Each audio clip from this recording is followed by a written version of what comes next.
Hello friends, in story time at Kadambavanam, today we are going to see the story of Kannapa Nayanar. One of the temples that represent the five elements in Tamil Nadu is located at Tirukalathi. It denotes the air element. That entire region is also known as Kannapa Nadu in appreciation of the great lovable Nayanar who lived there, Kannapa Nayanar. In those days, in the fertile and ancient forest region of Pottappinadu, there was a small place called Udupur, and there the hunters' tribe lived together amidst the forest lands with a protective fencing made out of elephant tusks. And the leader of the hunters' clan was one Nahan. His wife was Tattai. Both of them were childless for a long time and prayed to the mountain god, the Kurinji Kadavul, Murugan, and were soon blessed with a baby boy. Nahan tried lifting the boy, who was quite heavy and was like in Tamil thin, so he was named Tinnan.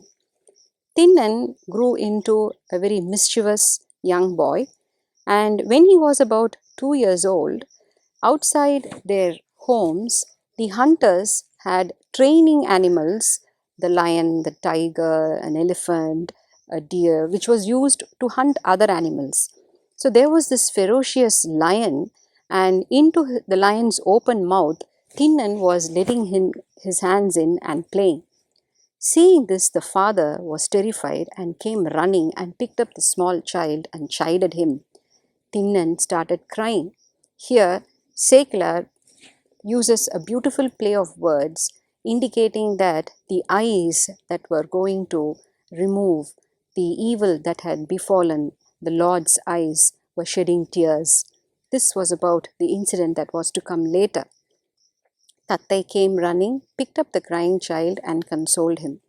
Even when he was about 5 years old, Tinnan escaped from the hunter's place through the holes that were there in the fence made of those elephant tusks and went into the nearby forest and hunted small animals like lion cubs and elephant calves and rabbits and brought them home and played with them. When the boy grew to a suitable age around 10 or 12, the father decided to get him initiated into training the bow and arrow as was the custom in their tribe. He sent out word to all the other tribesmen that this initiation was going to happen. Hunters came from all over in large numbers bringing precious gifts, the tusks, rubies and pearls and mountain honey, etc., and offered them to Nagan. There was a whole week of festivities, followed by the auspicious time that was set for the initiation, during which, using the drums and cymbals that were typical of the Mullai region, they sang the Mullai Pan and went around Udupur, prayed to the gods, and they took Tinnan to the home of the archery teacher. From that day on, Tinnan started receiving his lessons. He was very intelligent and brave and a quick learner. By the time he reached 16, he was ready to go on his first hunt. At about the same time, the father had become old and could no longer find the energy to go on the regular hunts that the tribesmen did to reduce the population of the wildlife around them and to protect their family and crops. So then Nahan suggested that Tinnan take on the leadership of the tribe as well as the hunt. The tribesmen were overjoyed, and an auspicious day was again earmarked for Tinnan to lead the tribe. On the marked day, Tinnan got up earlier in the morning, had his bath, took up all the rituals necessary, sought his parents' blessings, and set out with his tribesmen behind him. Deep into the forest they went, and they hunted down all the wild animals, ferocious tigers and lions and elephants and wild boars. Now, at that time, the hunters had spread out a net, and a big wild boar got caught in it. The wild boar, with the help of its horns, prayed itself free from the net and started running into the forest. Seeing this, Tinnan took chase, wanting to hunt the animal. Seeing that their leader was running away from the group, two of his faithful hunters, Nanan and Kardan, started running behind him. The boar ran deep into the forest and then became very tired and gave up, and at that point, Tinnan pounced on it with his sword and cut it into two. Now all three of them were tired and Tinnan was very thirsty. He wanted to know if there was any water nearby. Nanan said that there was the Ponmuhali Aru a little distance away. So they decided to take the wild boar and go to the riverside and take some rest and also roast the boar, have it to eat, and then come back to where the hunt had started. They went to the Ponmuhali Aru, and while Kardan set up a pit fire to roast the animal, Tinnan went to the river and refreshed himself. While getting out of the river, in the distance he saw a mountain and a small temple atop, and asked Nanan what it was. Nanan said, "Oh, that is the Tirukalathi hill, and on top of the hill resides Kudumi Tevar. I have been to the temple once when I came here to hunt with your father." Tinnan at once said, "Okay, let Kardan roast the boar, and in that time we will go and worship Kudumi Tevar and come back." So saying, he started running towards the Kalathi hill with Nanan in tow. Once he stepped on the hill and started climbing, he could hear heavenly melodies, the Deva Tundubi, in his ears. Now, it is said that unless a soul is blessed from its previous birth, it will be impossible to hear such divine music.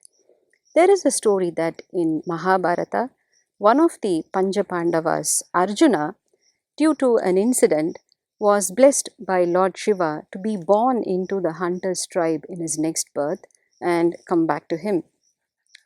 So Tinnan started climbing the hill and he asked Nanan whether what was this music. But Nanan couldn't hear anything and he said it should be the noise of the honeybees. So saying, they reached the top of the Kalathi hill, and the moment he saw the Kudumi Tevar, that is the Sivalingam, Tinnan lost himself. He ran and hugged the idol and cried tears of joy as if finding a long lost child. And he said, "Oh my Lord, how come you're alone in this forest which is full of dangerous animals?" And he didn't want to leave the Lord. And then he saw that there was some food there and some leaves on the Lord and asked Nanan what it was. Nanan said, "Oh, I have seen an old priest come up this temple and offer ablutions to the Lord with water and give him some food when I've come here with your father. This must be the priest's job." Seeing this, Tinnan said, the Lord needs healthy food. Let's go and get him something to eat." So saying, he went down with Nanan, and while going down, he looked back at the linga and then went again and hugged the Lord. And he had no mood to leave him there alone. But finally, he consoled himself and said, "Oh Lord, please wait. I will come back with some really tasty, nutritious food." So saying, he ran down, and by that time, Kardan had roasted the boar and had kept it ready. Tinnan went and with his sword pierced the flesh of the boar, and he cut out chunky, choice piece of meats and put it in his mouth and tasted it and chose the most juiciest pieces and stuck them onto his arrow, getting it ready to take it to the Lord. Light was fading, and Nanan and Kardan didn't know what to do. They looked at their leader and said, "Tinna, we have to get back to the group. Light is fading and then we will be lost in the forest. We have to go back." But Tinnan would hear nothing of it. He went on his task. Not knowing what to do, after a lot of begging and cajoling, Nanan and Kardan decided to go back to the tribes and probably bring Tinnan's parents to convince him to come back. And they left him. Tinnan didn't notice that either.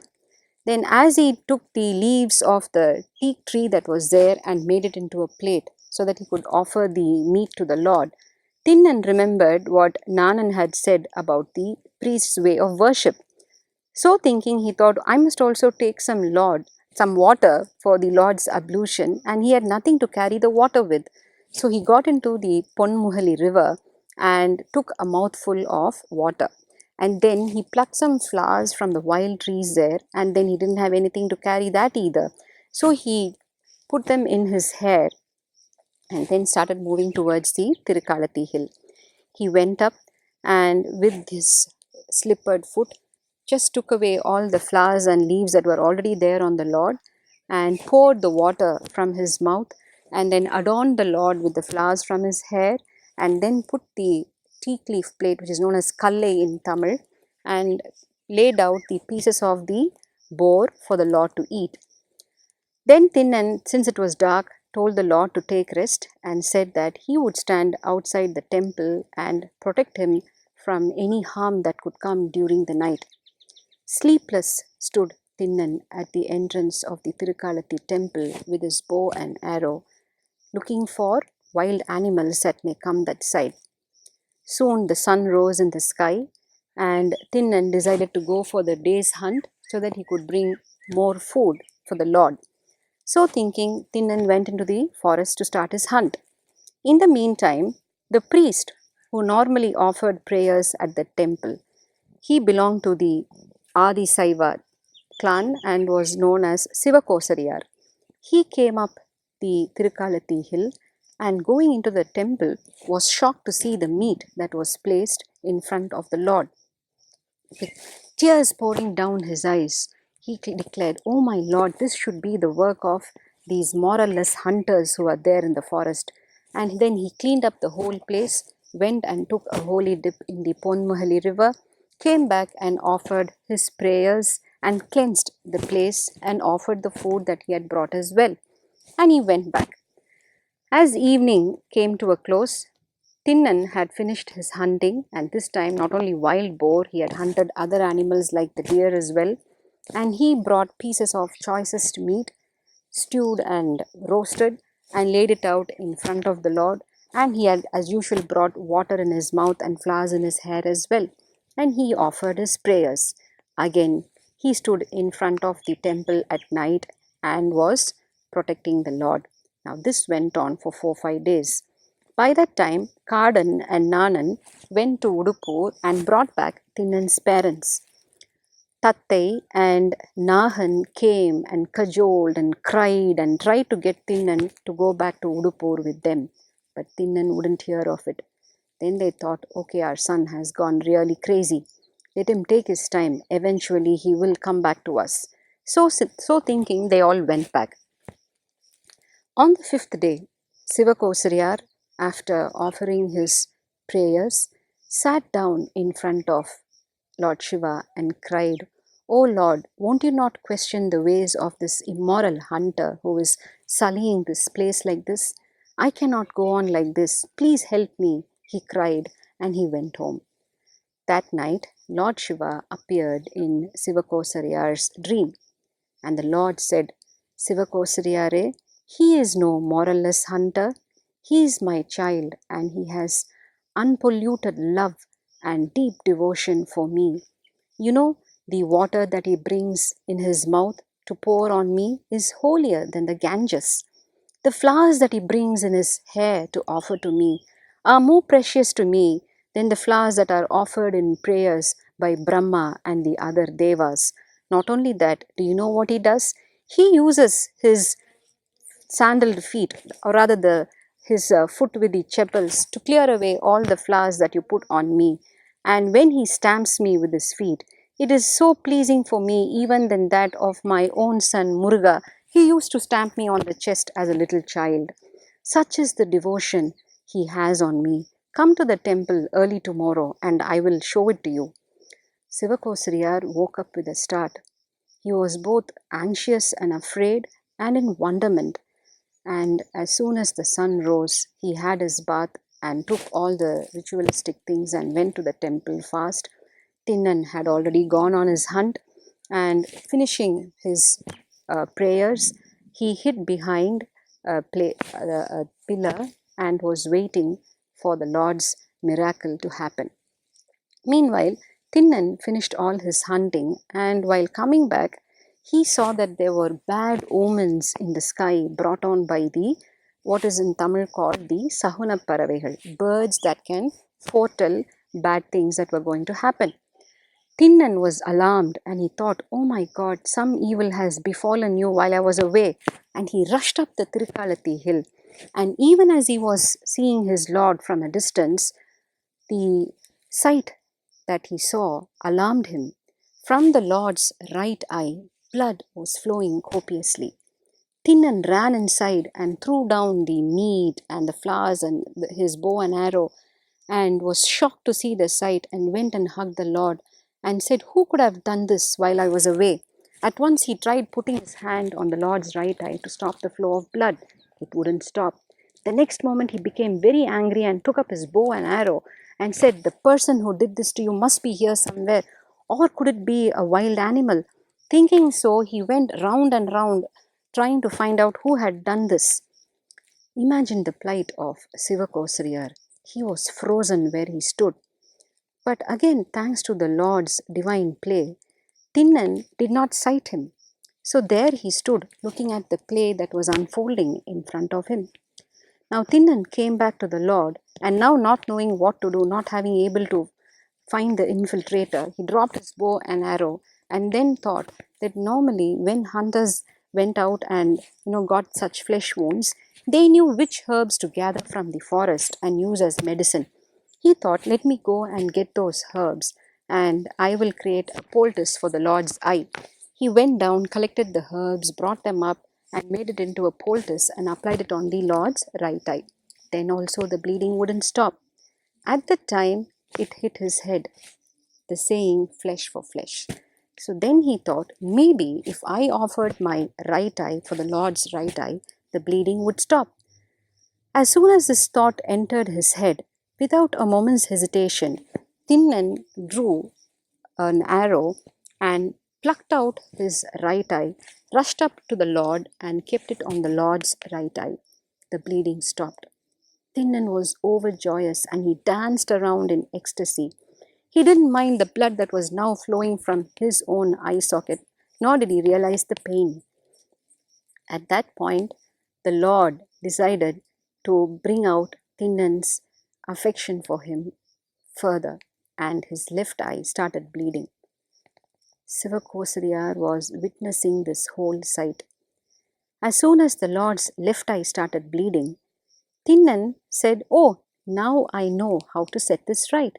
I have yet another eye." So saying, he ran to the Lord and at once thought, "If I am going to pluck out both my eyes, how do I locate the position of the left eye?" So he took his foot and kept it near the left eye and then took his arrow to pierce out his left eye. And at that minute, a hand appeared from out of the linga and grabbed Kannapan's hands. And the saying, "Nillu Kannapa, Nillu Kannapa, Nillu Kannapa, stop Kannapa," resonated thrice within the shrine. It was the voice of the Lord. Now, why 3 times? Now, when we are, in a state of frenzy, we normally have this habit of repeating whatever we say. Stop, stop, stop. So that is the state of frenzy into which the Lord had gone on seeing Kannappar's selfless action. Tinnappar became Kannappar, and the Lord blessed him. And at that moment, again, the melodious divine music, the Deva Tundubi, could be heard, and Brahma and all the Devas worshipped the Lord and Kannappar with flowers from the heavens, and Lord Shiva took Kannappar to the heavens to reside by his side. This is the story of Kannapa Nayanar. We will meet again in the next episode with yet another story from the Periyapuranam. Vanakkam.